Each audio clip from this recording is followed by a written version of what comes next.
आज हम पढ़ेंगे unit 3 algebraic expression. Algebraic expression क्या होता है? It is the collection of numbers, variables like x, y, z and operations such as plus, minus, multiplication, division. It does not include an equality sign, यानी कि जिसमें sign of equality ना हो, plus minus multiplication division और x Y Z वाले variable जिस collection में हों उसे हम कहते हैं algebraic expression. For example 3x + 5 ये एक अलजेब्रिक एक्सप्रेशन है।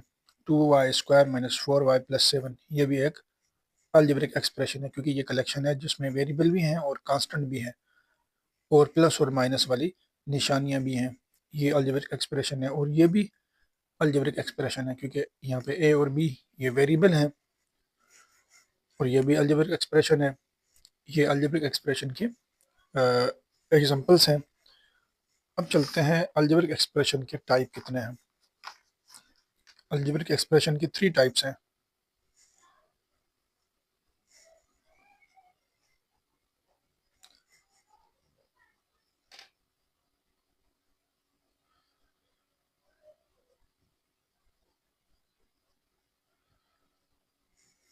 Number 1, polynomial expression.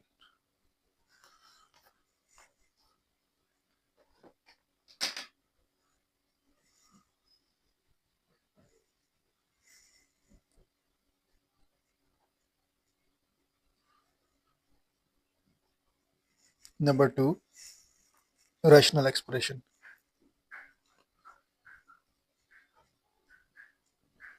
नंबर 3,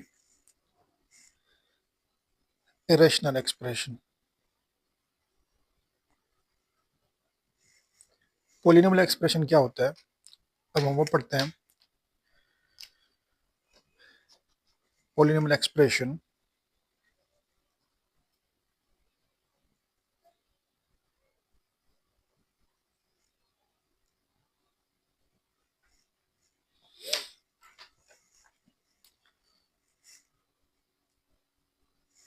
जिसमें 1 या 1 से ज़्यादा रकमें हों और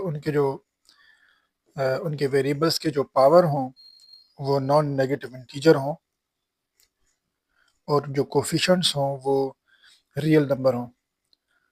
हम यही मिसाल ले लेते हैं 3x + 5। ये हमारा अब पॉलिनोमियल एक्सप्रेशन है, क्योंकि इसके ऊपर जो पावर है वो नॉन नेगेटिव इंटीजर है, 1 है। यानी कि पावर जो है वेरिएबल का वो क्या होना चाहिए, नॉन नेगेटिव होना चाहिए, इंटीजर होना चाहिए। ठीक है, रेशनल या इरेशनल ऐसे पावर नहीं होनी चाहिए। ठीक है, ये जो है पॉलिनोमियल एक्सप्रेशन है। और जो अब पढ़ते हैं हम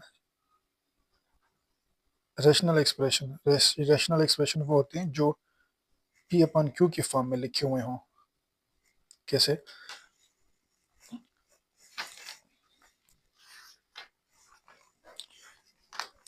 फॉर एग्जांपल x + 1/2 और x + 1/x, या हम ऐसा भी लिख सकते हैं कि radical 3x² - 5x + 4 / x² + 6x - 5। इस किस्म के जो एक्सप्रेशन होते हैं वो रेशनल होते हैं, क्योंकि ये P/Q में है। अच्छा, ये है रेशनल। अब पढ़ते हैं हम इरेशनल एक्सप्रेशन। इरेशनल एक्सप्रेशन कौन से होते हैं?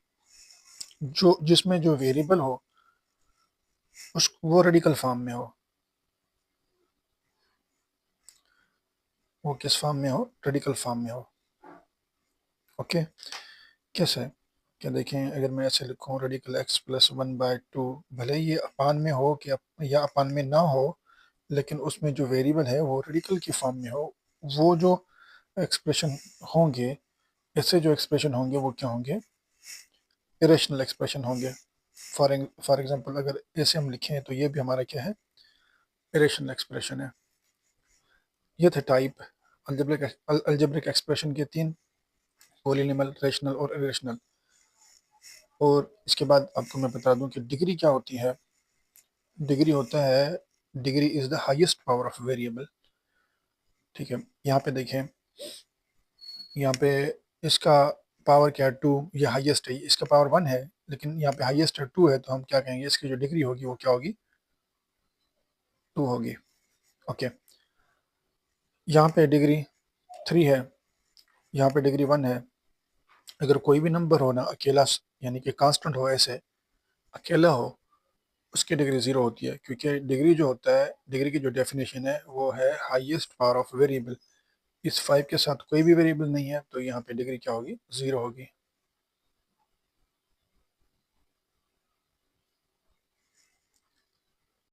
अब हम पढ़ते हैं एक्सरसाइज 3.1।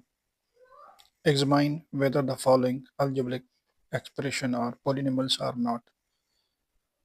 हमें देखना है कि नीचे जो ये जो पॉलिनॉमियल, ये जो हमें अलजेब्रिक एक्सप्रेशंस गिवन है, ये पॉलिनॉमियल हैं कि नहीं है।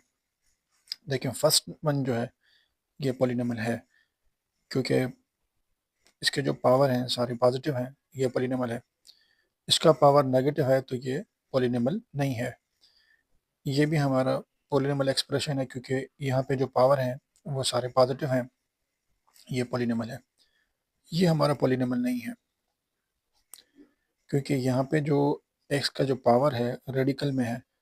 रेडिकल जो है, ये रेडिकल x जो है, हम इसको अगर हम एक्सपोनेंट की फॉर्म में लिखें तो ऐसे लिखते हैं x power 1/2।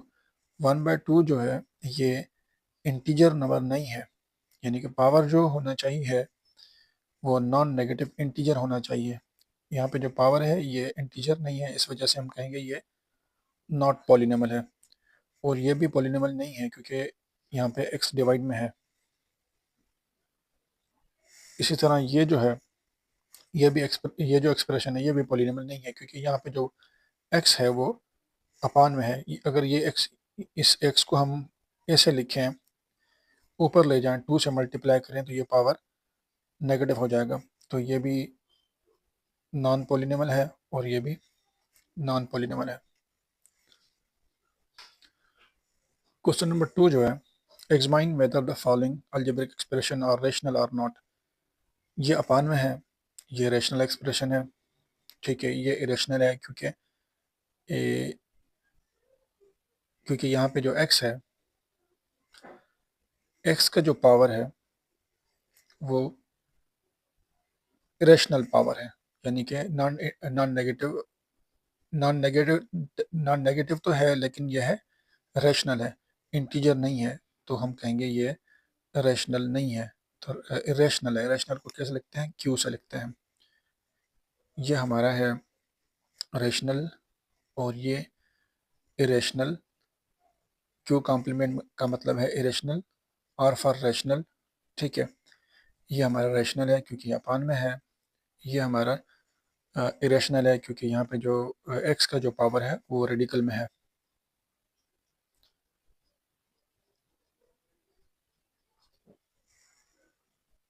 Question number 3, reduce the following into the lowest form. हमें इनको रिड्यूस करना है लोवेस्ट फॉर्म में। देखें कैसे करेंगे हम इसे रिड्यूस। ये जो पी स्क्वायर है इसको हम लिखेंगे सेम, 100 को लिखेंगे 10 स्क्वायर, क्योंकि हमें मालूम है 10 10 100 होता है। तो 10 कितनी दफ़ा है, 10 2 दफ़ा है, तो मैं इसे लिखूंगा 10 पावर 2। और नीचे लिखेंगे p प्लस 10 सेम। यहाँ भी हम ये वाला फार्मूला लगाएंगे, डिफरेंस ऑफ 2 वाला फार्मूला। एक हम प्लस में लिखेंगे और एक हम माइनस में ब्रैकेट लिखते हैं। तो हम क्या करेंगे, ये देखेंगे, ऐसे समझेंगे ये a स्क्वायर है और ये b स्क्वायर है। हम लिखेंगे p माइनस 10, p प्लस 10 और p माइनस 10। नीचे p प्लस 10 लिखेंगे, जो डिवाइड में है ये दोनों कैंसिल हो जाएंगे, क्या बचेगा, p माइनस 10 बचेगा। अब इसे हम सिंप्लीफाई करते हैं।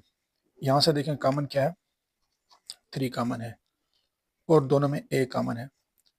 3 भी कॉमन है, a भी कॉमन लिया। यहाँ कितने a हैं, ए स्क्वायर है यानी कि 2a है, तो यहाँ पे एक a बचेगा, 3a हमने पहले से कॉमन ले लिया, क्या बचेगा, b बचेगा, डिवाइडेड बाय, यहाँ पे जो है सब में 3 कॉमन है, हम 3 को कॉमन लेंगे तो यहाँ a स्क्वायर बचेगा, 3 का डबल 6 पे 2 टाइम लगेगा, a और b को सेम लिखना है, 3 हमने कॉमन ले लिया तो क्या बचेगा, b स्क्वायर, 3 को हम 3 से कैंसिल कर देते हैं, a into a plus b. अब इसे लिखते हैं हम सेम, इसे हम करेंगे ब्रेक, कैसे करेंगे ब्रेक, देखें ए स्क्वायर, ये जो 2ab है इसे हम लिखेंगे ab प्लस ab, और लास्ट में बी स्क्वायर हम लिखेंगे सेम। देखें ab और ab कितने हो गए, 2ab, मैंने 2ab को ब्रेक किया ab और ab में, यहाँ से कॉमन लेंगे, a को कॉमन लेंगे तो यहाँ से यहाँ एक a बचेगा और ये b रहेगा सेम, यहाँ से b कॉमन लेंगे तो क्या बचेगा, यहाँ पे a और ये b स्क्वायर है, एक हमने b कॉमन लिया तो एक b बचेगा। अब जो एक जैसी ब्रैकेट्स हैं, एक जैसी टर्म्स हैं, इसको हम लिखेंगे एक दफ़ा। इसके अलावा जो बच गए हैं, कौन कौन सी बच गई टर्म, एक a और एक b, हम इसकी एक अलग से ब्रैकेट लिखेंगे, यानी कि अब इसको मैंने यहाँ पे सिंप्लीफाई किया, ये लिखते हैं सेम, ऊपर वाला हिस्सा हम लिखते हैं सेम, नीचे वाले को मैंने सिंप्लीफाई किया वो हम लिखते हैं नीचे, ये दोनों कैंसिल हो गए, क्या बचेगा, a upon a plus B,